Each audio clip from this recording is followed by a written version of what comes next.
Hey, good morning, IDS 302.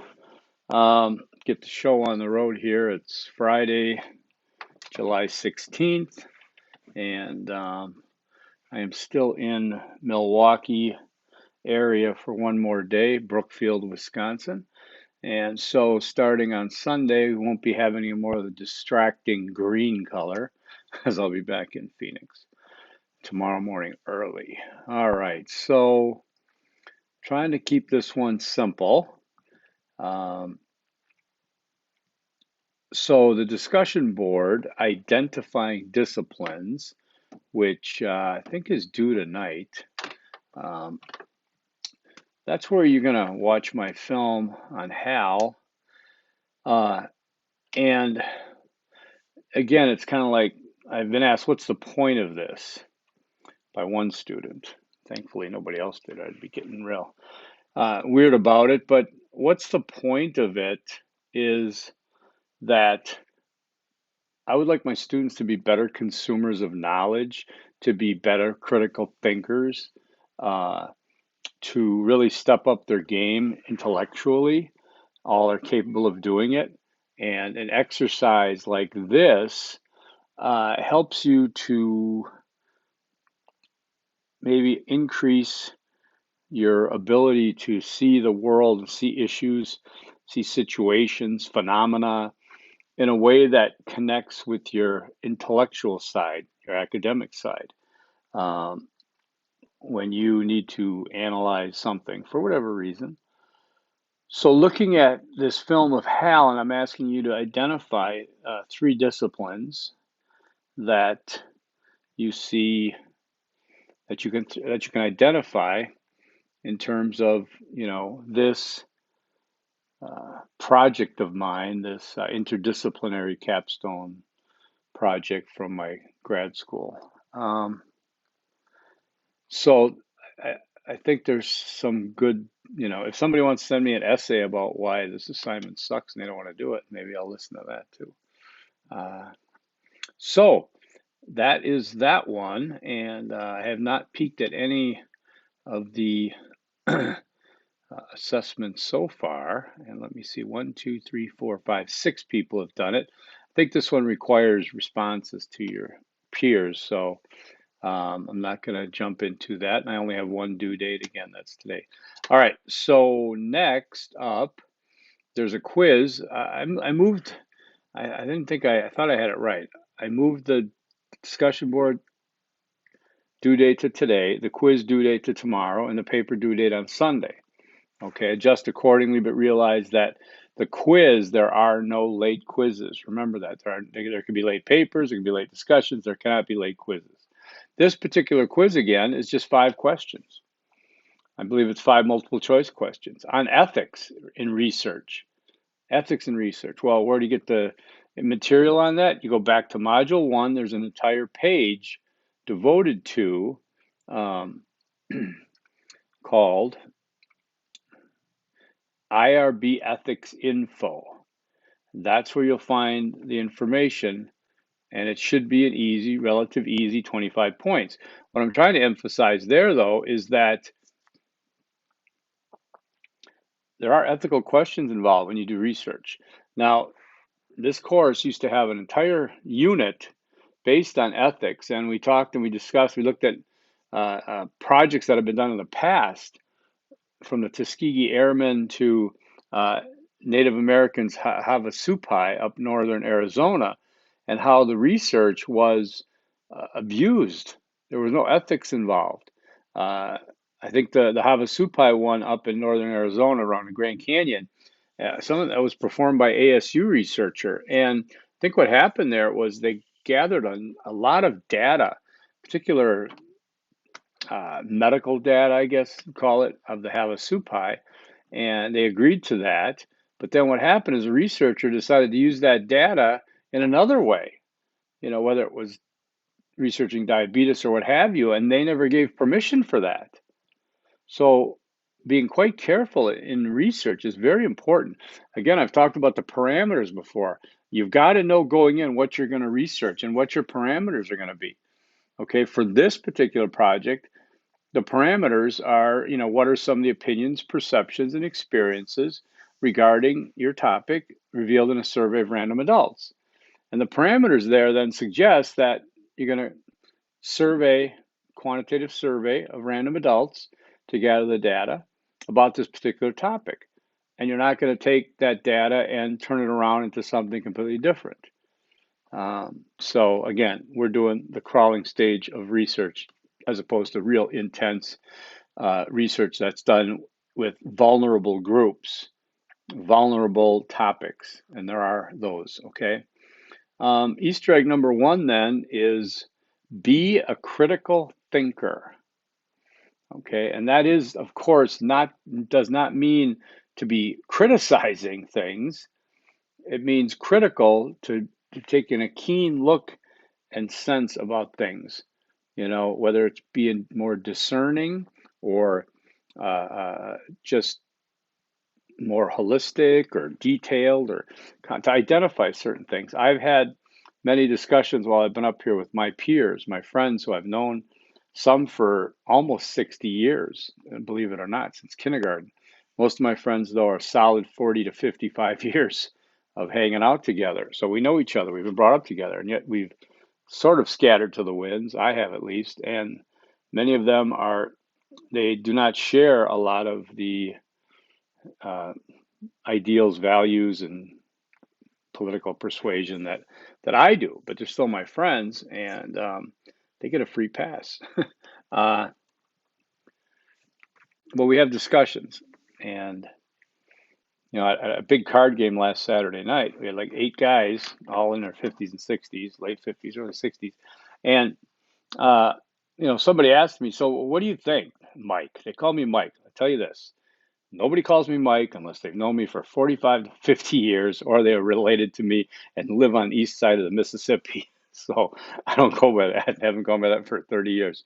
But they'll say, "Hey, Mike, what do you think now about kids today? Kids today. What percentage of them really are screw ups? Blah blah blah."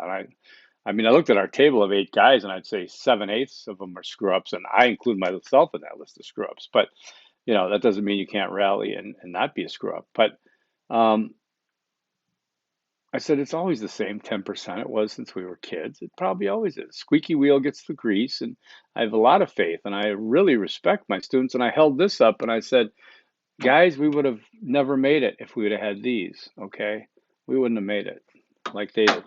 In fact, let me just show you a little something that I got. Yeah, that's what you want to do. You want to lean into the camera.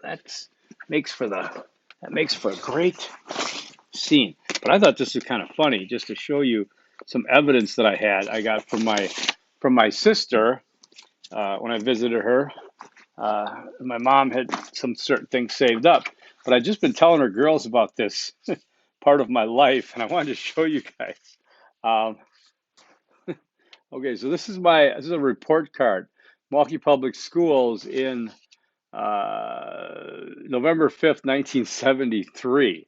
I was 15, and I can't remember what year I would have been. 73. 73, 74. I guess that's ninth grade, is that? I can't remember. 10th grade. It's 10th grade, I think, maybe. And I skipped out a lot. And you can see my English, I had a U, which is E in our world, or F. I failed. Physical ed, I got a D. Woodshop technology, I got a D. Algebraic concepts, I got a D. World geography, I flunked. And biology, I got a C. So my GPA, and you see that is 0.818. Okay, so it was just below a D. It's pretty funny, I think. Well, I got to check my memory on some of this. It's funny. I have another one here that was the one immediately after that in 74, January 22nd, and I increased it to 2.0. So, and now some of you email me and say, Professor Fair. I'm like, wow, did I game the system? I don't know what I say that.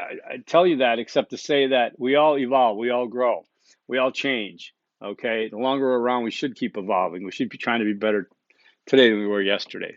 You might see a meme floating around lately of Albert Einstein, and he's speaking to small group of African American men, young men from the 1940s, I think it was, and the meme goes something that to the effect that Albert Einstein, refused to teach in white colleges or whatever, and he called racism, the great scourge of 20th century America. And he was right on all those things, but it wasn't precisely true because some people push back and say, "Hey, have you seen his diaries where he promotes racial stereotypes, disparages blacks and Jews?" Even though he is one, whatever. But the thing about it is that you can't just take a snapshot like that. You got to be a critical thinker. You got to look at what was going on, what was happening. So you can see what Einstein clearly, there's evidence of him speaking to minority colleges, things like that. He still was on Princeton's faculty, but he did have some very strict and high morals in terms of what he thought about racism and structural racism in society. He did also say these things in his diary. The point is, the diary was from the 1920s. Here was 1940s. He evolved as a human. It's not to say he's right early on and right later. It's just to say that people are different, and critical thinking allows us to look at different aspects. If you've taken any art classes, art history, you'll know that when they analyze a major painting from a long time ago, they'll look at who is the subject. Are they lower class, middle class, upper class? What was going on politically? What symbolic meanings are given to a piece of fruit or something? It's critical thinking instead of saying, it's a picture of a lady, All right. Did I wander far enough? Oh, yeah. Okay, so Tanner step 2. I added another sample. I think it's a good one. I think you'll like because it's shorter than the first one. The first one's 7 pages with the um, works cited list. And I don't want to, scare you off on these things. I want to give you a chance to see what Tanner Step 2 looks like in terms of justifying an interdisciplinary. Now, the first sample, the 7-page one, Skylar did such a great job. That's all. I'll give you her first name. She did miss the point on a couple, and I don't want to just put it up here because it's a long one, but some of the things I could point out here, going all the way to the bottom, is 1, 2, 3, 4, 5, 6. She used 6 work sources cited. She did not cite the text. I prefer if you don't cite the text. It's kind of a cheap citation. If you use it, you got to cite it, of course, so it's fine. But look she's got, journal here, another journal, another journal, another journal, another. She used all academic journals. And you see how her works cited list was chef's kiss, precise, perfect. There were hot links. It wasn't overdone. Look at the works cited list for sure on hers. Look at how she articulated some of this. She did use a lot of disciplines. You can go ahead and expand your disciplines. I told you need to use 3, but for this step, you can take a look at, because you're justifying an interdisciplinary approach. And to justify that, you really need to almost say you're justifying it here, okay? Your topic. Why does it benefit from an interdisciplinary analysis?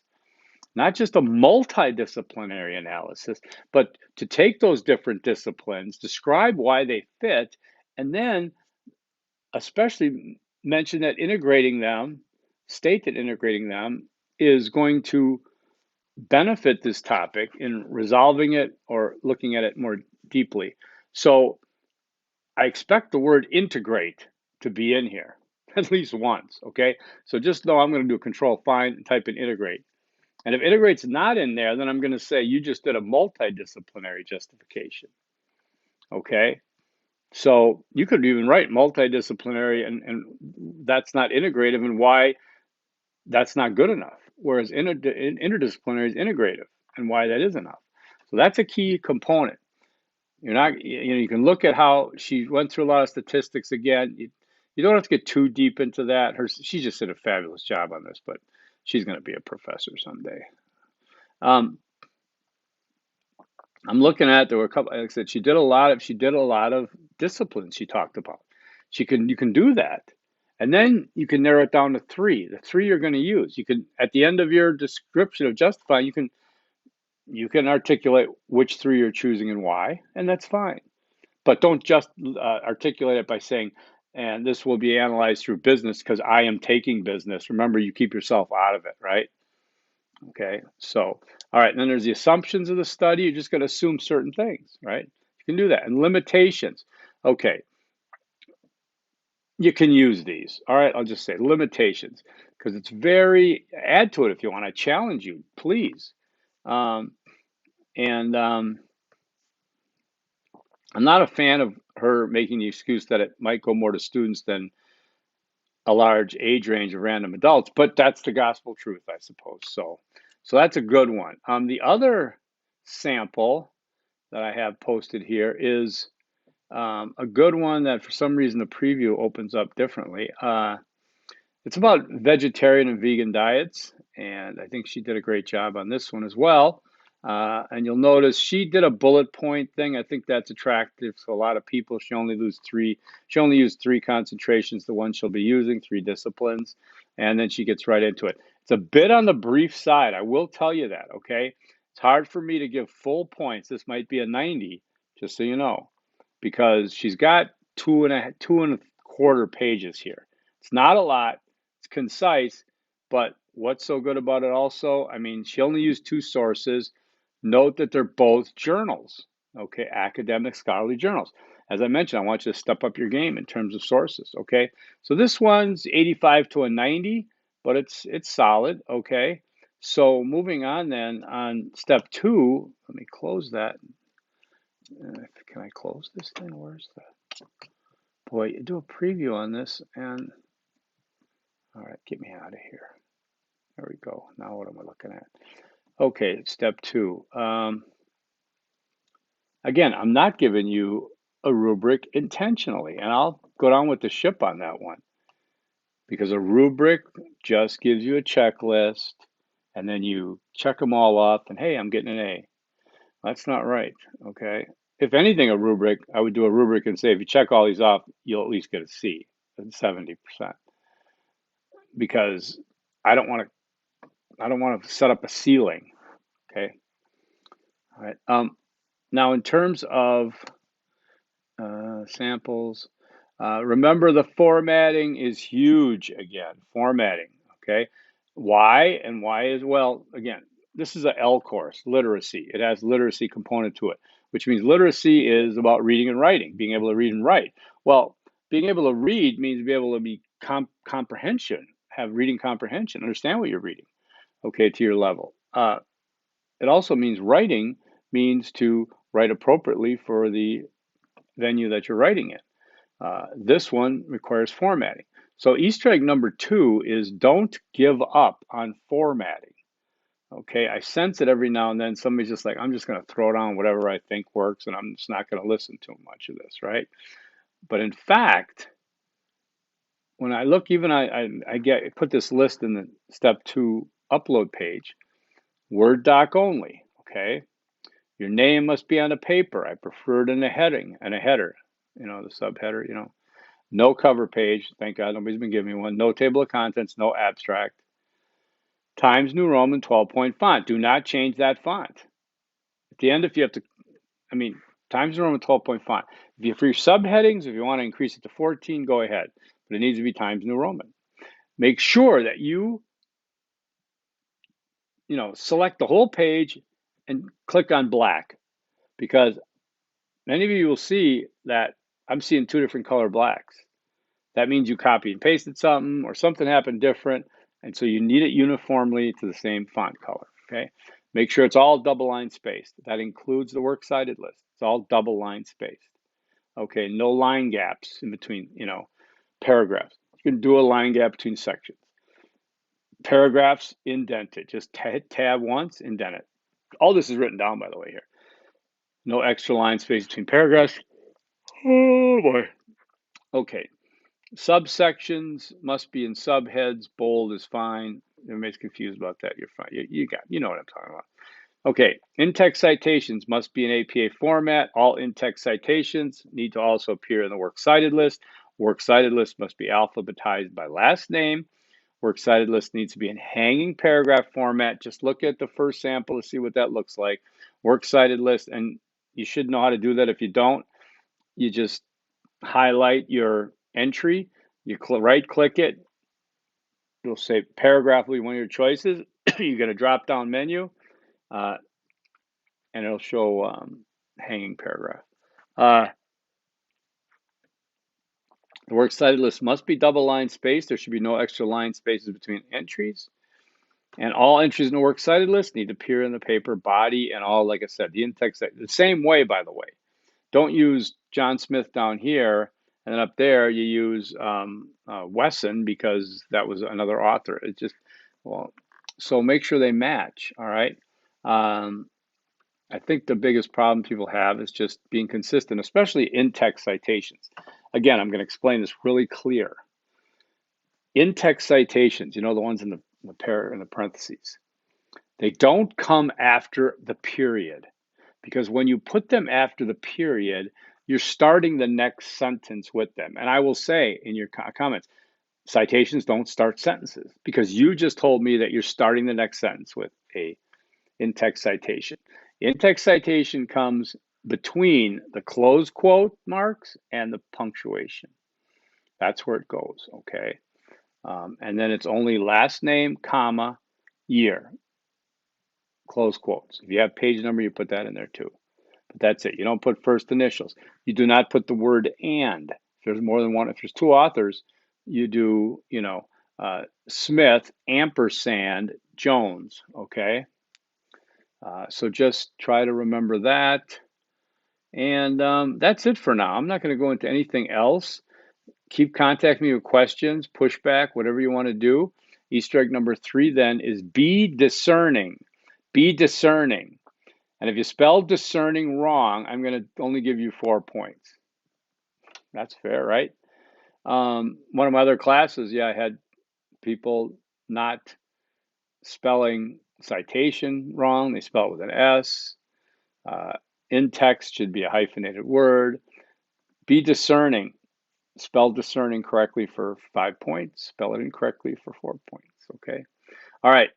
I'm flying out tomorrow. I'll do my video on Sunday before I go in for my procedure on Monday. So you'll get an introduction to Module 4 on Monday. Forks up.